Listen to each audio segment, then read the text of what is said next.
Né? Novamente, boa noite a todos. Meu nome é Janaína, sou de Nova Serrana. Conheço a doutrina espírita desde que eu nasci, né?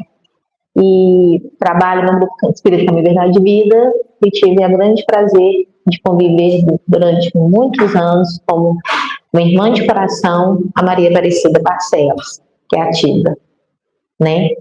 E aí, né, eu gosto muito de fazer palestra, assim, e o Luciano volta meio, ele me convida e ele chamou para vir falar sobre Francisco de Assis. Aí era de dia 15, aí era, não, tá reformando a casa, ainda bem no dia 30, aí eu virei e falei assim, mas dia 30 é na terça, as palestras na segunda. Não, mas é aniversário da casa. Eu só fui descobrir que era Semana Espírita quando ele mandou cartaz. Que era para abrir a Semana Espírita. Mas ainda assim, venho com o maior prazer, o maior carinho mesmo, tá, gente? Né? E gosto muito, né, de vir aqui, fico super de boa. Então, o nosso tema é Francisco de Assis, a arquitetura do amor universal. É baseado no livro, né, Francisco de Assis, do Espírito Miramês, psicografia de João Nunes Maia.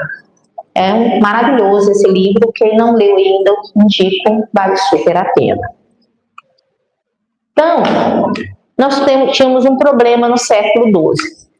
Quando o Império Romano cai, no século VI, V, VI, começa então um processo, principalmente na Europa, tá, que vai culminar por volta do século IX no feudalismo, né, e a Idade Média, como a gente ficou conhecido, esse período aí de aproximadamente 1000 anos. A Europa, ela se fecha, se tranca, a igreja, nada contra ela, como Emmanuel fala na Caminho da Luz, ela tem seus merecimentos sim, mas ela se perde, que como Gandhi falava, não é religião, o problema é as pessoas, né? E ela se perde. E começa o tal do desespero de conquistar a Terra Santa que estava na mão dos muçulmanos. Então, a partir do século X, começam a vir cruzadas, houve várias cruzadas, umas 10, 12 cruzadas, se eu não me engano, tá, gente? Que era para salvar, né, a Terra Santa. Mas só uma curiosidade sobre as cruzadas. Houve uma só, que não foi para a Terra Santa. Ela foi para a Gália. Hoje seria a França, tá, gente? Porque lá havia um grupo de pessoas que pregavam a imortalidade da alma, a pluralidade das existências, tá? E que o espírito sobrevivia à matéria e era capaz de comunicar. Então isso era necessário. É sério, gente, foi mesmo, tá? E todas as 12, 13, essa foi a única que não foi para salvar a Terra Santa. E aí nós vamos chegar, né, no século XII, né, 1100 e pouquinho, tá? As cruzadas, gente, chegando assim, levar crianças de 10 a 12 anos, porque não tinha mais quem ia. Quem era rico ia a cavalo, quem era pobre ia a pé. Fora as questões de doenças, né, etc. Então, gente, só que a gente tem que lembrar que dentro da justiça divina, nada se perde. Não é que Deus quer a cruzada, não é que Deus quer a guerra, absolutamente, tá? Só que eles olham e falam, vocês estão querendo caçar confusão? Então aproveitam, vamos juntar essa galera aqui que precisa passar umas fiações, umas provas, e aí eles vão. Então era isso que acontecia. E a corrupção, gente, o poder feudal acumulava mais que o rei, porque o senhor feudal não era o rei, ele era o dono das terras. A igreja estava corrupta, nem muito corrupta. E aí, né, eles se preocupavam mais com o poder temporal do que com o poder espiritual. O próprio rei não tinha poder nenhum. A maioria das pessoas nesse período, eles eram analfabetos, eles se preocupavam mais em ter o pão na mesa, e o resto, enquanto o feudal estivesse protegendo eles dos inimigos, de coisa e tal, estava ótimo. Né? Então, a gente vai ver, né, até chegar na Inquisição. Essa aí é outra história. E isso, gente, começa a deturpar o Evangelho do Cristo. A partir do século VI, tá? Quando houve os concílios em Roma, começou-se já a modificar o cristianismo primitivo. E dentro desse palco que o Ocidente estava ali, né, colocando ali, Jesus, então, ele vem trazer a resposta, que é a misericórdia. Jesus vai chamar um espírito extraordinário. Eu falo muito assim, eu brinco muito, né, porque Francisco de Assis é a reencarnação do espírito que foi João Evangelista, que foi a reencarnação do espírito que foi Daniel. Se vocês pegarem o livro de Daniel, o Evangelho de João, o Apocalipse, vocês vão ver as semelhanças incríveis. Né? E eu gosto muito de João, porque João era fofoqueiro. Era. A gente vai ver lá dos evangelhos, Marcos, Mateus, né, Lucas, né? Um dentre dos discípulos pegou uma espada e cortou uma orelha. O João coloca assim, Pedro, que foi ele, eu estava lá e vi, quase que ele escreveu isso, eu estava lá e vi, ele deu nome aos bois. Eu gosto muito do evangelho dele, é muito diferente dos outros 3 evangelistas. Né? Pedro, ele coloca um Cristo mais espiritual. Então, ele vai morrer, né, aproximadamente no final do 1º século, início do 2º século, e vai para o plano espiritual. Só que nesse período, né, nesses 11 séculos que vão se seguir a sua desencarnação, 10 séculos, ele vai, né, Cristo chama ele para ele vir, né, encarnar e relembrar o processo do Evangelho. Nesse processo todo, gente, o objetivo principal é aliviar o peso das cruzadas, a ruína moral da humanidade, e não pela força, mas pelo exemplo. Porque Jesus fez isso quando ele veio à Terra. Jesus arrastou multidões, ele fez uma coisa que nenhum império humano fez. Ele dividiu a história da humanidade em 2 momentos, antes dele, depois dele. E o cara nasceu no curral, no coxo da vaca, porque eu acho lindo, né? Estava numa estrebaria, foi colocado na manjedoura. Mas, gente, estrebaria, para quem não sabe, é um curral. E a manjedoura é um coxo de vaca. O cara nasceu ali. Mas era um espírito tão extraordinário, ele é um espírito tão extraordinário, que ele dividiu a história não. Só que a gente, como sempre, né? A gente começa a deturpar, querer controlar do jeito que nós queremos, e aí os séculos foram passando. Então, nós vamos ver, tá, gente, 2 questões aí. João Evangelista, quando lá, né, ele vai para a ilha de Patmos, tal, eles viviam tendo que trocar os guardas de João Evangelista, porque ele evangelizava os guardas, e os guardas ficavam amiguinhos, aí tinha que tirar ele. No livro conta isso, tá, gente? E aí, ele acaba, né, os guardas libertam ele quando ele ia jogar lá naquele óleo fervente lá, e ele muda o nome dele de João para Francisco, lá naquele período. E dentre as pessoas que ele ajudou, havia um espírito que gravou isso na alma, porque ele foi a única pessoa que o ajudou muito. Então, séculos mais tarde, nós vamos ver esse espírito, tá, gente, encarnado, né, como que vai vir como pai, que é Pedro Bernardone, que é o pai de Francisco de Assis. Ele, gente, era um comerciante astuto. Ele tinha o foco na multiplicação da prata, do ouro, né, sucesso. Nós temos que lembrar que no período feudal, gente, principalmente a gente chama de baixo, né, Idade Média, baixa Idade Média, que começa a ocorrer a partir do século X, começa a surgir ao redor das cidades, porque as cidades estavam tão cheias que não cabia, casebres. E essas pessoas faziam comércio. Esses locais eram conhecidos como burgos. E as pessoas que moravam nele eram os burgueses. Todo burguês é comerciante. Tá, gente? Por isso que veio a questão da burguesia, e eles vão ter papel muito importante na história do Ocidente nos séculos vindouros, a partir daí. E aí, o que acontece, né? Pedro Bernardone, quando a mulher dele estava grávida, ele sonha com o pai Francisco, que ele conheceu em outra encarnação. Então ele cisma e fala: meu filho, esse filho, se nascer, se for homem, vai se chamar Francisco. Já a esposa dele, a Maria Piccarini de Jarla, ela já era, né, ela tinha uma pureza, uma sensibilidade, uma ligação instintiva, né, influência pacificadora. E ela sonhou, quando criança, que ela conheceu João, o evangelista. Então, sim, tem uma briga, tá? Né? Os pais brigam. Vai chamar João, não, vai chamar Francisco. Só que nessa época, no final, quem resolvia mesmo o nome era o pai.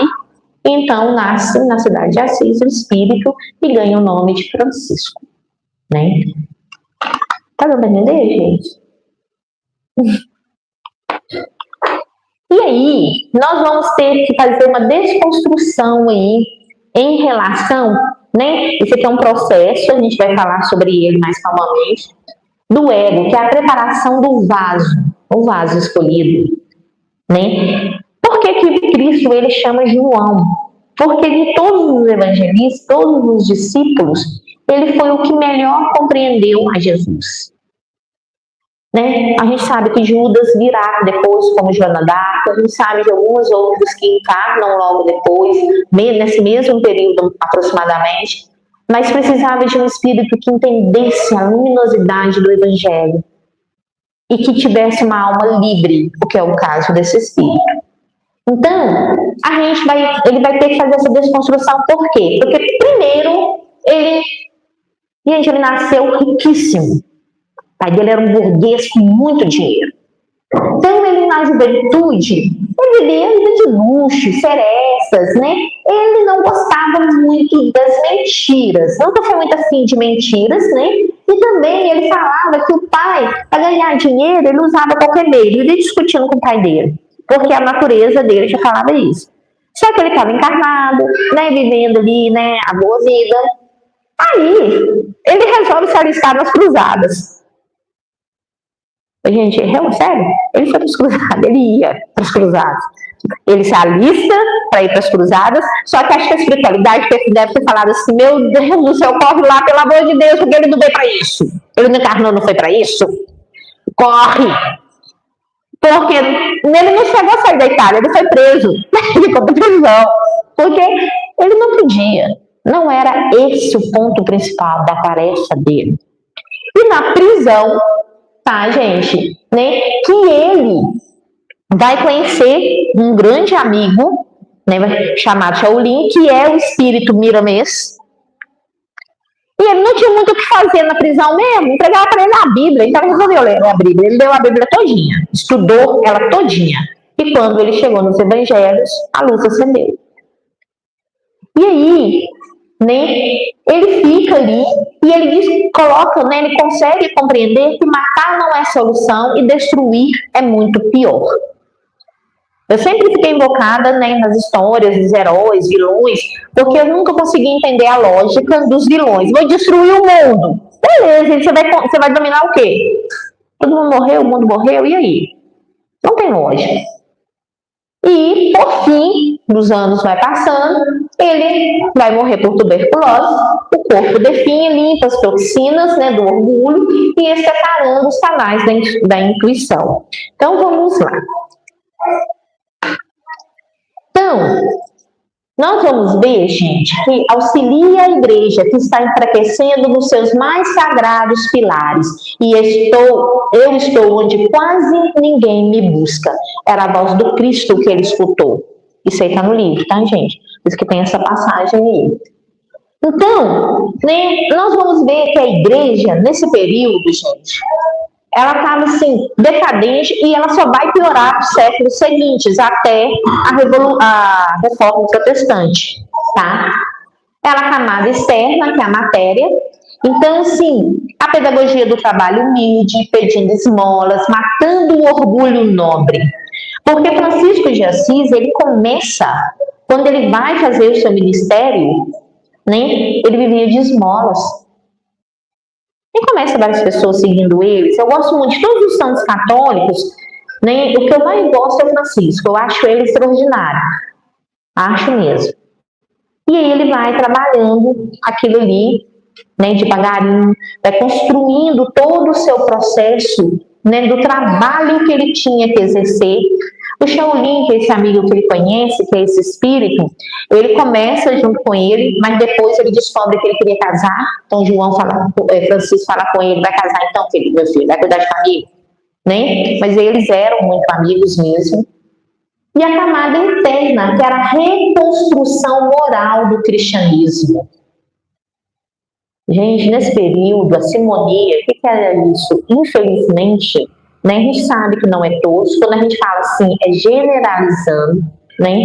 Tinha os processos, né, de pedofilia, os processos de luxúria na igreja, era inacreditável o que acontecia. Né? A ganância, a usura, tudo isso dentro. Então, assim, ele tinha que trazer de volta o cristianismo. Mas, se a palavra, né, ela faz a gente pensar, o exemplo, ele faz a gente ir junto, arrasta. Por isso que precisava de um espírito de luz, como ele é, de um nível evolutivo que João, né, Francisco tem, tá? Para vir, para poder mostrar o caminho e angariar novos trabalhadores na seara do Cristo. Então, a partir do século XII, uma luz desce à Terra, desceu à Terra mesmo, né, para ajudar a reconstruir o cristianismo, e não nas igrejas de pedra, mas na igreja interior, aqui dentro. Para isso que é a igreja. Então, nós vamos ter o cisma. Como eu disse, João resolve ir para as cruzadas, ele vai para as cruzadas, vou lá lutar. Meu filho, você não encarnou, não foi para isso. Gente, o espírito de luz, para reencarnar, vamos pegar o livro Alcine, lá de Alcine, Renúncia. Em Renúncia, Alcine levou 5 anos para reencarnar. O Cristo levou 5.000 anos para encarnar, porque na realidade o Cristo nunca reencarnou na Terra. Ele encarnou uma única vez. 5.000 anos. Espíritos de luz leva tempo para conseguir encarnar. E olha que igual o Alcine que eu falei, ela não chegava nesse período ainda tão perto do Francisco. Era livre, uns falam que era livre, mas eu não acredito que era livre do 2.000 anos, não coincide, não dá tempo, tá? Mas ela era um espírito extraordinário. Então, tinha que dar um jeito. E ele vivia discutindo com o pai, tá, gente? O pai começa a irritar, tá? Né? Com o Francisco, quando ele volta da guerra, porque ele começa a doar. Ele começou a doar os trem da comércio do pai dele, começando a doar o pai dele, né, vendia lá, né, tecidos, várias coisas diferentes. Ele começa a doar para ajudar os pobres. E como o pai dele era muito agarrado à matéria, muito agarrado ao dinheiro, ele fica tão bravo que ele sequestra Francisco e joga ele na prisão. De novo. Para poder dar um sossego. Né? E ele fica no porão do palácio por 3 dias. Tentando dobrar ele pela fome. E aí ele fala, o teu lugar é aí, queres viver de sonho. Né? Então a gente vê assim, tanto do pai dele que ele irritou, que o pai dele não conseguia compreender aquele ser que estava ali como filho, e ele, né, doando tudo que ele tinha, tudo que ele podia catar do pai, ele doava para os coisas. Então começou assim um monte de problemas na relação deles, tá? E aí nós temos, né, a libertação do espírito. Sua mãe rompe com o patriarca e o liberta. Mãe, a mais sensível, sentimental, ela vai libertá-lo sim. Né? Frente às autoridades, Francisco devolve tudo ao pai, literalmente incluindo as roupas. Se tudo é teu, porque o pai fala com ele, você estava doando, o que não é seu, é meu. A roupa, até a roupa, ele fala isso. Até a roupa que tu vestes, eu paguei. Francisco, então, gente, vou contar uma coisa para vocês. As autoridades daqui e as autoridades da igreja, porque nesse período era a igreja que fazia, então foi feio. Ele vai tirar a roupa todinha, ele fica nu, literalmente, e devolve tudo pro pai. Que aí que ele se sente livre, tá? Despido de posses e herança, ressurge com uma consciência vestida de luz, escolhendo Deus como seu único pai. Ele sai desse local, acha, tipo, sacos, né, que eles costuravam, aqueles de algodão bem grosso, rústico, que a gente nem coisa, acha aquilo ali e veste. né? E ele passa a usar aquele tipo de roupa ali.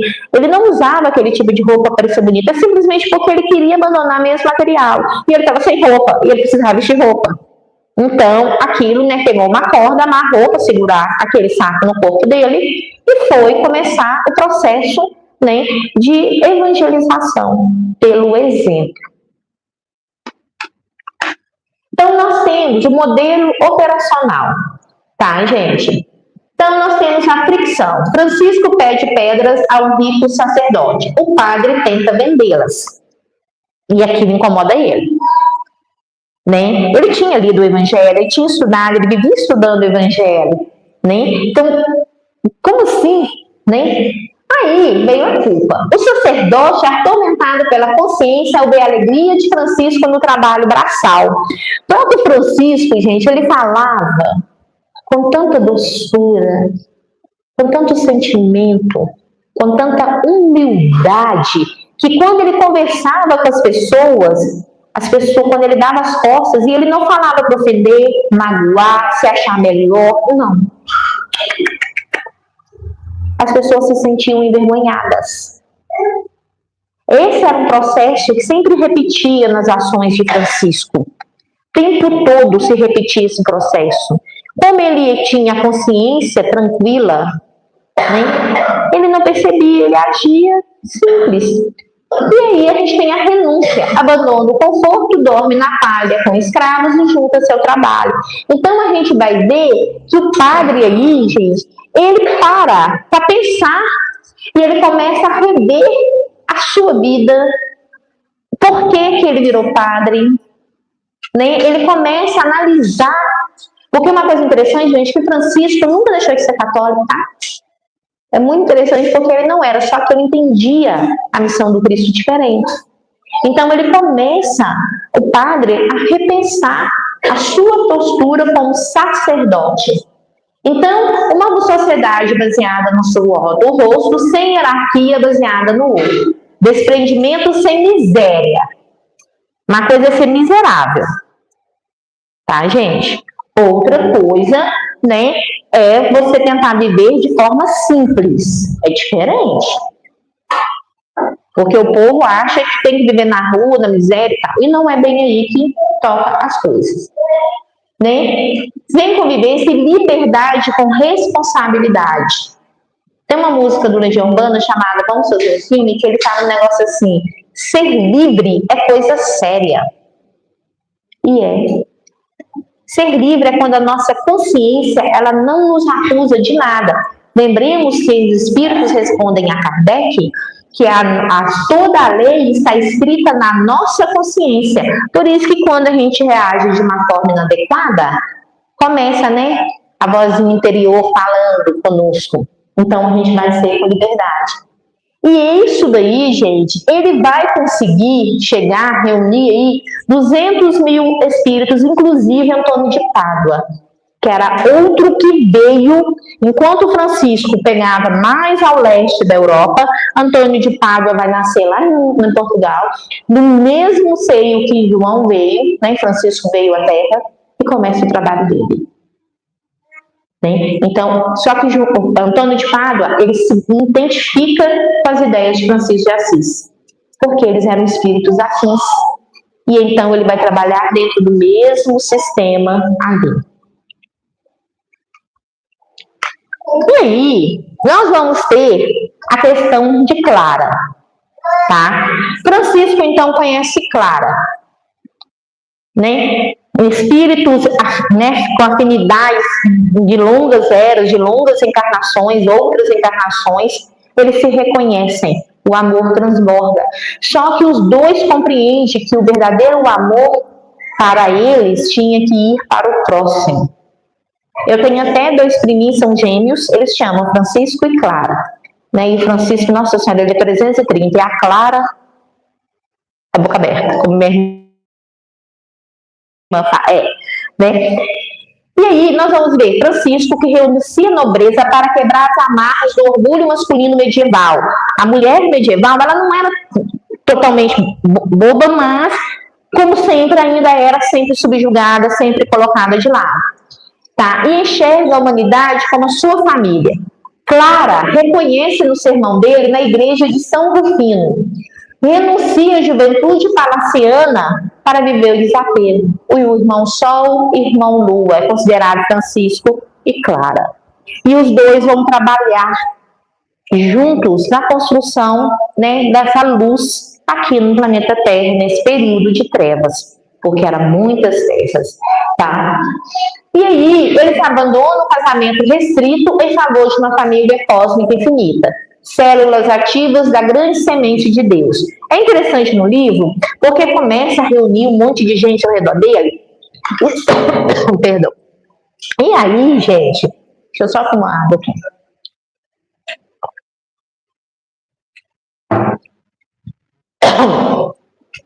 E aí, gente, alguns começam, né, que Francisco, ele optou, não era obrigatório, mas ele opta, tá, gente, né, pelo celibato. E aí começa a galera, alguns começam, tipo, né, a carne estava falando mais alto, vamos colocar assim, então eles vão conversar com Francisco. E Francisco fala com eles que se eles quisessem, eles podiam trabalhar por Cristo mesmo, então com sua família, receber né, pessoas difíceis, filhos complicados, né, para ajudar, tá, gente? Deus não precisava estar dentro do que o Francisco fazia, porque para Francisco era uma coisa muito tranquila. Não havia necessidade nenhuma de uma vida sexual ativa. Para ele estava tranquilo isso. E ele fala, vocês podem continuar fazendo o trabalho, mas se você quiser casar, nada impede. Né? Então, alguns acabam saindo das fileiras franciscanas ali, né, para seguir no casamento. E nós sabemos, que a doutrina declara, que o casamento, ele é, né, o avanço da humanidade. Então, nós vamos ver o choque. Gente, a gente sempre brincava, eu tinha uma professora de história, quando eu estava no ensino médio, ela era engraçada, que ela sempre falava que o povo, nesse período, gostava do chá da meia-noite. Ou seja, dava chazinho para as pessoas morriam. Então, né, era muito comum. E houve vários papas, várias pessoas, reis, que passaram por esses tipos de processo. E aí, o problema é que Francisco, eles começam a questionar Francisco do jeito que ele fazia, da ajuda aos pobres, aos escravos, lavar feridas, se isso estava certo, né? Meio que ele vai criando o mundo ali dele e tal. E Francisco, então, começa a pensar, né? Ele resolve ir em Roma para conversar com o Papa, para saber se o trabalho que ele fazia estava errado. Ele queria ter certeza que ele estava no caminho certo. Então, ele vai para Roma. Só que quando ele chega em Roma, primeiro ponto, eu vou falar essa parte, depois a gente fala as outras. Ele não conseguiu falar com o Papa, porque chegou um andarilho, descalço, maltrapilho, e queria falar com o Papa. O orgulho, a arrogância, a vaidade dos cardeais e bispos não permitiram no primeiro momento. Então, nós vamos ter o Papa Inocêncio III. Tá? Ele tinha túnicas sobrepostas, anéis faiscantes, trono luxuoso. Cansado, blindado por burocracia, considera as regras de Francisco bonitas, mas impraticáveis. Queima a carta onde Francisco alerta que o ouro acumulado gera guerras e egoísmo. Francisco de Assis, quando ele finalmente chega lá dentro do salão do Papa, né? Nessa época, gente, nós temos que lembrar que não existia o Vaticano. O Vaticano começa a ser construído a partir do século XVI, tá? 16 e 17 que vai ser construído. Até então não tinha. Então, ele entra e ele para perto do Papa. Eu não esqueço essa cena do livro, que é muito bonita. E na simplicidade dele, ele começa a falar. E quando ele foi entrando na igreja, a igreja era tão linda.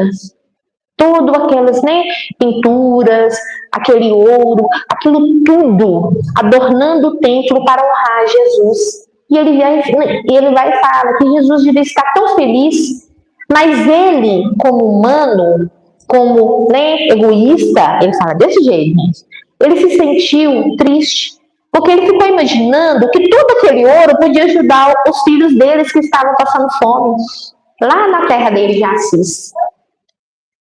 E ele vai falando, ele vai citando passagens evangélicas, ele vai falando aquilo ali, né, com uma simplicidade, que aí o Papa fala, né, que são bonitas, mas impraticáveis, mas incomoda. Ele joga a semente. E aquela terra, ela estava seca. Ela queria algo mais do que toda aquela burocracia, tudo aquilo ali. E o Papa, então, começa a ficar incomodado, de verdade, com o que Francisco fala com ele. E aí, então, aquela história. Francisco, pés descalço, veste de saca, amarrada por bordões, respeitoso, mas implacável na verdade. Ele não era desrespeitoso, mas ele falava o que precisava ser dito, mas com carinho, mas sempre firme, assim como Cristo fazia.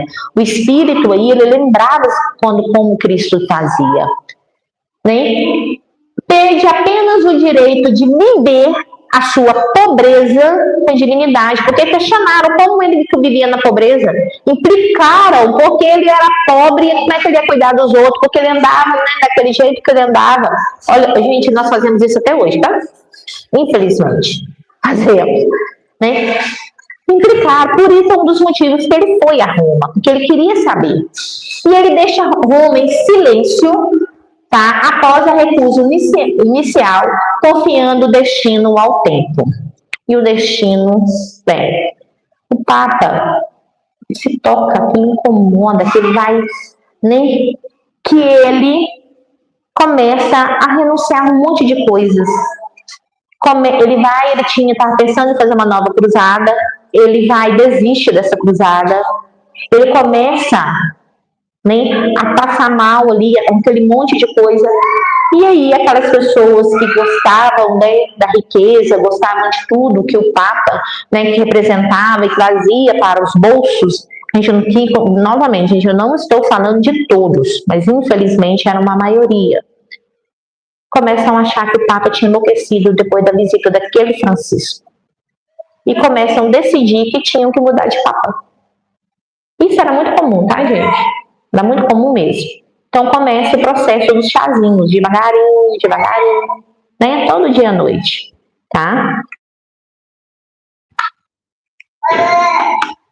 E aí, né, tem o desdobramento. E aí ele vai, né? Inocêncio III dorme após discussões pesadas com seus cardeais. Seu espírito projeta-se em uma nuvem luminosa. O Papa encontra o espírito de Telésforo, que foi um Papa no ano 142. Ele exige a quebra da vaidade e repreende a queima da carta. Recusar-te o serve de Jesus por medo de perder, né, o poder transitório. E ele acorda em pânico, emissários varrem os arredores de Roma, encontram os frades sobre uma árvore e a ordem franciscana recebem a bênção. Então, aquela história, né? O Francisco, ele não sabia o que fazer, porque ele não tinha a ordem do Papa, porque ele tinha muito respeito por aquela instituição e ele queria continuar o trabalho, então ele não ficou ali. Os espíritos que fizeram, busca a criatura lá, porque a gente precisa que ele dê o aval. Gente, quando é necessário, a espiritualidade superior intromete mesmo. Né? O trabalho de Francisco, porque um espírito do nível de Francisco, gente, eles não vivem muito tempo na Terra. Não vivem, tá? Eles não aguentam muito tempo. Então, assim, o tempo urgia, o tempo era pouco. Não dava para ficar perdendo tempo. Então, Inocêncio chama, né, Francisco de volta, né, e para poder ceder aí, né, a autorização para ele continuar, tá, gente, né, ali a sua vidinha do jeito que ele queria. Inocêncio III, adoecido e arrependido, para enviar as crianças, porque ele que fez a cruzada infantil, tá? É curado pelas irmãos do Francisco, que recita a prece de transformar ódio em amor. Inocêncio III, ele começa a ser corroído pelo arrependimento, né, e o que os cordiais estavam fazendo com ele. ele adoece. Então ele chama Francisco, porque ele queria conversar com Francisco. Francisco, então, vai lá até ele e começa, né? Ele deita no colo de Francisco. Tá? Ele vai deitar ali e chora. E Francisco faz a famosa oração de São Francisco. Senhor, fazei um instrumento de vossa paz. Onde houver ódio, que eu leve um amor. Então ele vai falando. E o Papa vai chorando. E a alma, aqui a gente está falando no nível espiritual, é curada. O físico não tinha muita cura mais, mas o espírito sim. A gente para e pensa no espírito, né? Deitar a cabecinha no colo de Francisco de Assis e ser curado. A oração que ele fez, por isso que essa oração sobreviveu, e tantas outras que ele fazia, muito lindas. Mas essa sobreviveu porque ele fez para o Papa, pedindo a cura para o Papa. Né? E aí, né, o Papa roga que Francisco integra a Quinta Cruzada para tentar desfazer a barbárie perpetrada em nome do Santo Sepulcro.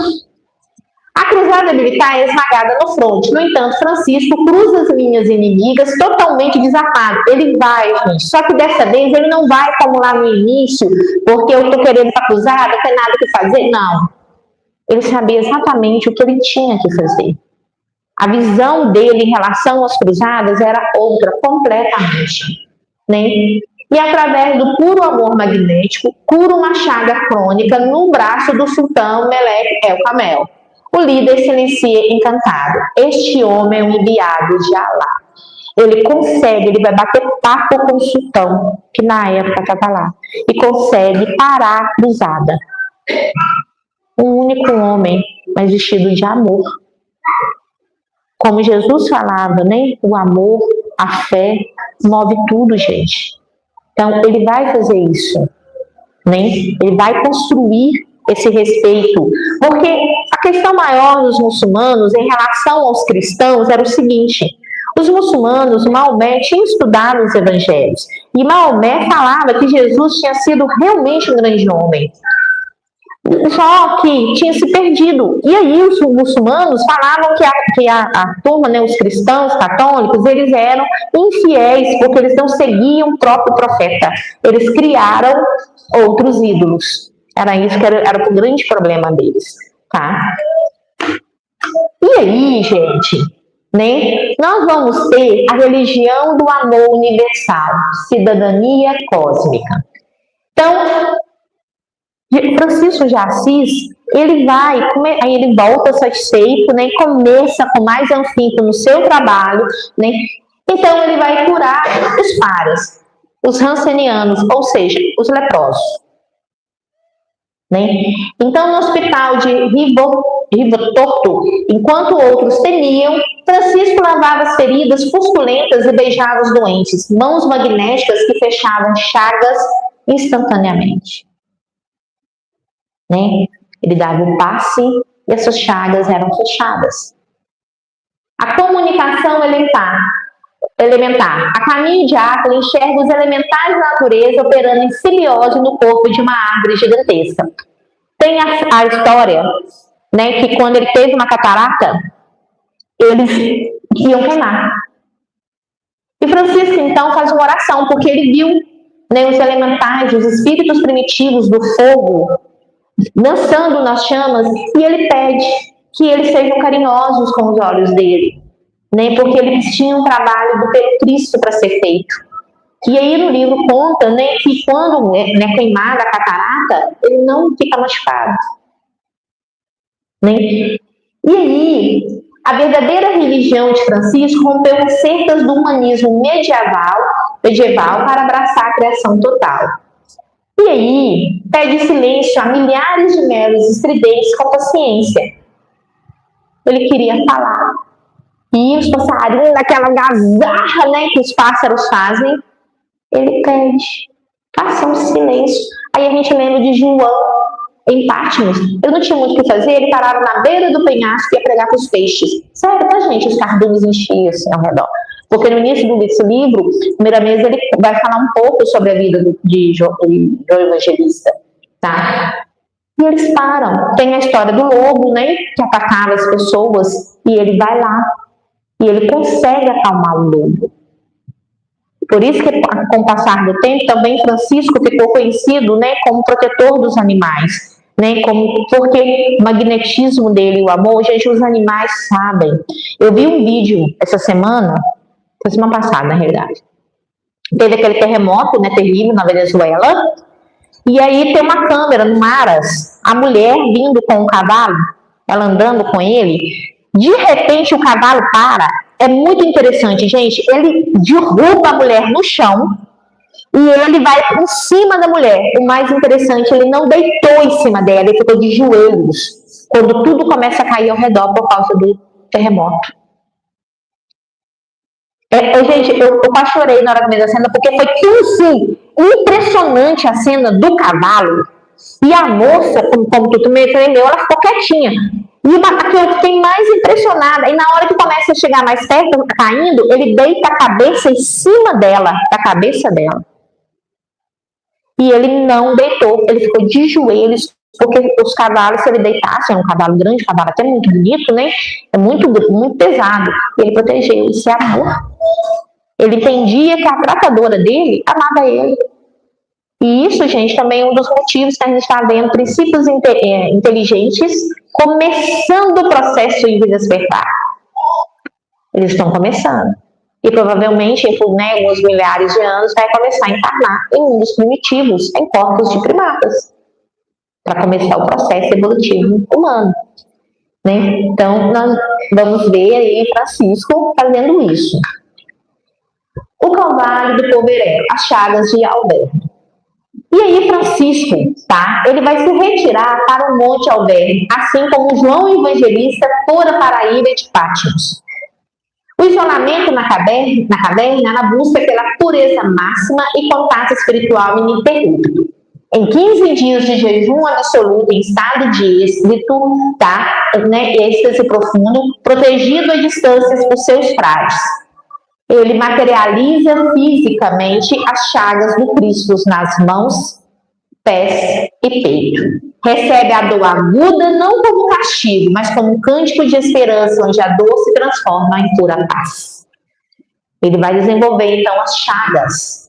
E essas chagas, gente, elas vão consumir devagarinho, porque doía, sangrava, né? Mas ele continuava trabalhando na alegria. Francisco de Assis não morreu velho, não. Ele morreu com 30 e poucos anos, tá, gente? O espírito, o corpo dele, principalmente depois das chagas, não estava suportando mais, não. Tá? Então, o porte físico.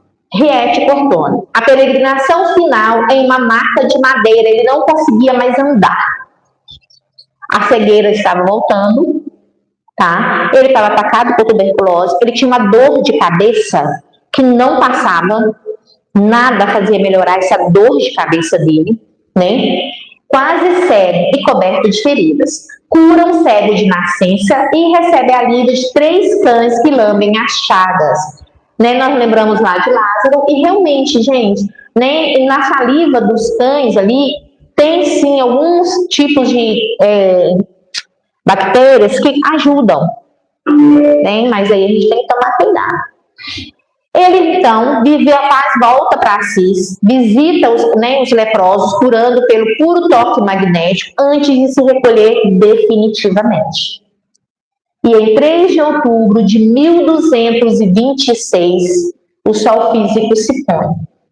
Ao som do pranto contido dos frades, Frei Rogério testemunha sua alma subindo aos céus, refugindo-se em luzes ao encontro de Cristo.